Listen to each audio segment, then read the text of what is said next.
नंतर अशोक चव्हाणांच्या भाजप प्रवेशासंदर्भातली बातमी आहे। अशोक चव्हाणांचा आज दुपारी पक्षप्रवेश होताच भाजप राज्यसभा उमेदवारांची यादी सुद्धा जाहीर करणार असल्याचं कळतंय। अशोक चव्हाण राज्यसभेचा अर्ज उद्या भरतील अशी माहिती आहे। भाजपच्या राज्यसभा उमेदवारांच्या नावाची यादी ही दिल्लीमधनं जाहीर केली जाईल। काही दिवसांपूर्वी राज्यसभेसाठी महाराष्ट्रातनं एक यादी महाराष्ट्र भाजपनं दिल्लीला पाठवलेली होती। 9 नावं यामध्ये होती आणि अर्थातच त्यामध्ये अशोक चव्हाणांचं नाव काही नव्हतं।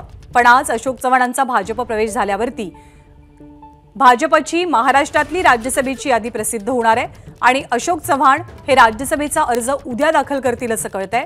भाजपच्या राज्यसभेच्या उमेदवारांची नावांची यादी ही दिल्लीतनं जाहीर केली जाईल।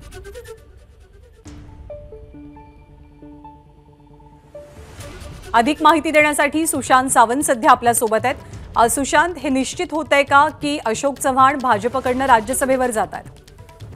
नक्कीच ज्ञानदा, भाजपच्या राज्यसभेचे उमेदवार कोण याची चर्चा रंगली होती। खरं तर 2 दिवसापूर्वीच यादी येणं अपेक्षित होतं, मात्र अशोक चव्हाण यांच्या पक्ष प्रवेशामुळे ही यादी जी आहे ती थांबवण्यात आली होती।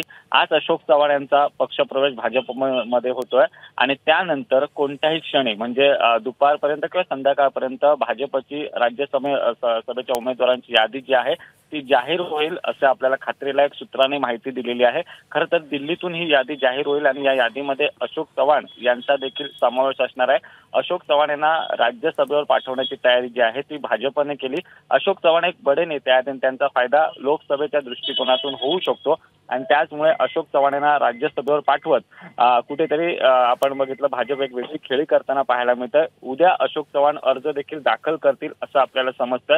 त्यामुळे अशोक चव्हाण यांचा पक्षप्रवेश पार पडल्यानंतर कोणत्याही क्षणी दिल्लीतून ही यादी जी आहे ती नावांची बाहेर पडेल असं आपल्याला कळतंय। नंदा, धन्यवाद सुशांत या माहितीबद्दल। एबीपी माझा, उघडा डोळे बघा नीट।